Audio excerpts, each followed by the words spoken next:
Self पिटी का एक और रीज़न है ब्रेन फॉग। और ये मुझे तो अभी मैं कुछ क्लासेस अटेंड कर रहा था कुछ दिन पहले, and I met someone, he was मुझसे 5-6 साल छोटा था। वो हमारे जो मेंटोर थे उनको बोल रहा था कि मुझे ना बहुत ज़्यादा ब्रेन फॉग हो रहा है। And then I talk to him, मैंने उससे पूछा, तो they were all thoughts were present. He was living in the present, he was living in the future, he was living in the past. तो क्या reason है कि brain fog होता है किसी भी इंसान को, जहाँ पर पूरा उसका दिमाग थॉट्स का एक क्लटर बन जाता है, and how to declutter your mind इस टाइम पे?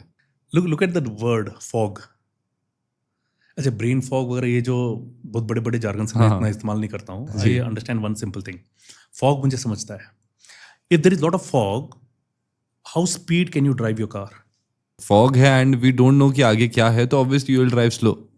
सो फॉग में आपको दिखता है कि आगे क्या है? नहीं। So what is missing? Vision. Okay, one more word, the clarity of the vision. Clarity of vision, right. So the brain fog is coming because they do not have clarity. Okay, how, when, why, what, ऐसे अगर चीज़ें बात करेंगे, so there why is not very clear. They don't know what they are wanting to do, what they feel like doing, what is the right path for them. तो ये सारी चीज़ें जब मालूम नहीं रहती है तो that is called as brain fog. It is not having clarity. मेरे लिए simple है. So the whole idea is, what are you doing to get clarity? Are you asking the right question? Are you meeting the right people who can give you clarity?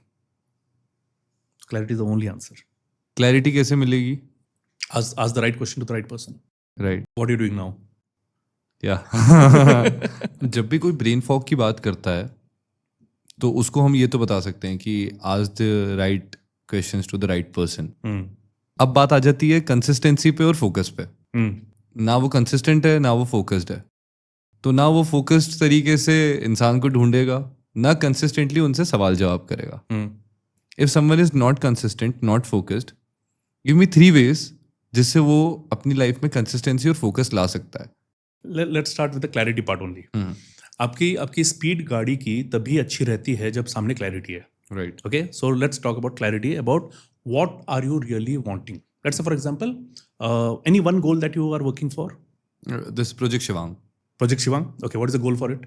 My purpose is to find subject matter experts and provide clarity by asking them questions so that each and every person who has similar questions, उसके सारे questions answer हो जाए.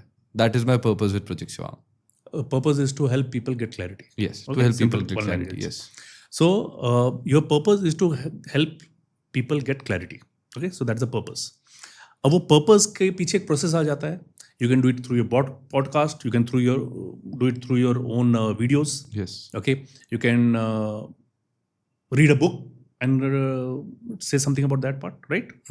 So अभी ways different हो गए, purpose remains the same. अब ये purpose के पीछे वेज आ गए. सपोज हमको मुंबई जाना है, तो मुंबई अगर जाना है, दैट बिकम्स माय गोल.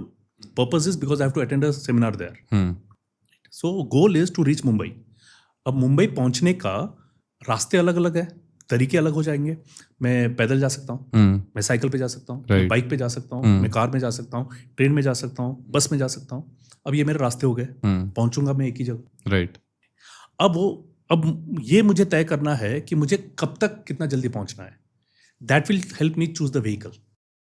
तो आप ही के प्रोजेक्ट शिवांग के लिए अगर आप किताब पढ़ के क्लैरिटी देना चाहेंगे, तो हर एक किताब जो है एवरेजली 200-250 पेजेस की है. आपकी रीडिंग स्पीड कितनी है? 10-20 pages a day. 10-20 pages a day. So एक किताब खत्म करने के लिए आपको 20 दिन लगेंगे. तो 20 दिन करके आप एक किताब पढ़ेंगे और उसके ऊपर आप पॉडकास्ट बना सकते हैं या फिर एक वीडियो बना सकते हैं. ऐसे आपको साल में मिनिमम 12 बुक्स पढ़ने पड़ेंगे, तब जाके इतना बना पाएंगे. राइट. लेकिन लोगों को बुला के इंटरव्यू करना इन दोनों में से कौन सा ज़्यादा आसान है? The interview. Okay, so it becomes the speed part. क्योंकि मैं कौन सा व्हीकल चूज करूंगा to reach to that purpose और that goal quicker. So that becomes my vehicle. So आप वो व्हीकल चूज करोगे. अब वो व्हीकल चूज करते समय नाउ कम्स द क्वेश्चन कि व्हीकल से मैं डिस्ट्रैक्ट नहीं रहूंगा. अगर मुझे मुंबई पहुंचना है, अरे चाय टपरी दिख रही है, रुक जाते रहे. अरे बटाटा वड़ा का दुकान दिख रहा है, चलो रुक जाते हैं. Distractions. So these are distractions. So that is where the focus comes. Now the question is how to remove distractions. Now many people, they ask me this question in my workshop ki how to remove distraction. This again is an incorrect question. You should not be asking how to remove distractions. You should rather be asking how to increase focus. Okay, पीछे का reason क्या है, उसके पीछे का reason क्या है. Just close your eyes, और जब तक मैं बोलता नहीं हूं आंखें मत खोलना. Don't think of your mother, don't think of gulab jamun. Okay, आंखें खोलिए. क्या हुआ? मैंने उन दोनों चीज़ों के बारे में सोचा. But I was very clear, don't think of gulab jamun. Right. क्यों सोचा? क्योंकि I was focusing on not thinking about it, that's it. मैं बस यही सोच रहा था कि इनके बारे में नहीं सोचना है, एंड इट कन्वर्टेड टू सिर्फ उन्हीं के बारे में दिमाग में चल रहा था. सो मैंने आपको जितने बार बोला don't think of your mother, don't think of gulab jamun, so आपका दिमाग जो है वो डोंट सुन नहीं पाता है, वो फिल्टर कर जाता है don't, no, not, can't, wouldn't, ऐसे सारे वर्ड्स को फिल्टर आउट कर जाता है. जो रिमेनिंग है उसको बाकी का सुनता है. So don't think of your mother, the subconscious mind reads as think of your mother. Don't think of gulab jamun reads as think of gulab jamun. I don't want to get distracted is read as I want to get distracted. जैसे कोई cigarette smoke करता है तो वो लिखेगा I won't smoke a cigarette, I won't smoke a cigarette.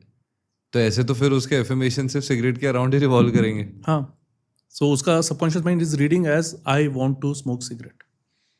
अच्छा. Okay, I am quitting smoking.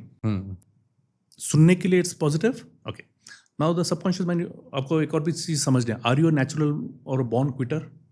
आप चीजों को छोड़ते हो क्या? नहीं छोड़ते हो, आप पकड़ के रखने वालों में से. तो आप क्विट वर्ड आपका रजिस्टर ही नहीं करेगा. Okay, I have healthy habits is much more better. Okay, I have healthy habits. Okay, I pursue healthy habits. I have a great health. Before writing these affirmations आपको अपनी personality के बारे में पहले जानना एज अ पर्सन आप कैसे हो जानना बहुत ज़रूरी है. या वो भी जानना बहुत जरूरी है. इसीलिए लोगों को सिर्फ एफर्मेशन के कुछ गाइडलाइंस मालूम है. I teach 10 guidelines of affirmation. अब वो गाइडलाइंस के साथ साथ बताएंगे क्या गाइडलाइंस हैं ऑफ एफर्मेशन? हाँ, मैं बताता हूँ. सो वो गाइडलाइंस के साथ साथ आपको ये भी जानना जरूरी है कि how you are naturally. Okay, so अगर आप क्विटर हो ऑलरेडी, बहुत आसानी से छोड़ रहे हो, तो आप छोड़ सकते हो. Okay, I am quitting smoking, तो वो शायद रिसीव कर लेगा. But if you are not quitter, you are very very courageous, resilient हो, तो अगर आप I am quitting smoking register ही नहीं करे आपका सबकॉन्शियस. इसीलिए I want to avoid distraction, ये जब आप बोलते हो आपका सबकॉन्शियस पकड़ ही नहीं सकता है. But if you say I want to develop focus, आप समझेगा. Okay, now develop focus. अब वो फोकस कैसे डेवलप करोगे? First of all there are few things we need to understand. आपका जब आप लैपटॉप वगैरह यूज़ करते हो, बहुत सारे लोग उसमें नोटिफिकेशन ऑन कर रखते हैं. जैसे आप ईमेल कुछ करो, पॉप करके एक नीचे से पॉपअप आ जाता है, you have got an email. So हम उसमें जाते हैं, फिर बाकी सारी चीज़ें. तो हम अगर आप देखोगे we are bombarded with lot of notification and distractions. हमारे मोबाइल में इतने सारे ऐप के नोटिफिकेशन ऑन रखते हैं. Every time there is a ting, you have to सी. तो हम जो मेन काम कर रहे हैं हमारा ध्यान इधर जा रहा है.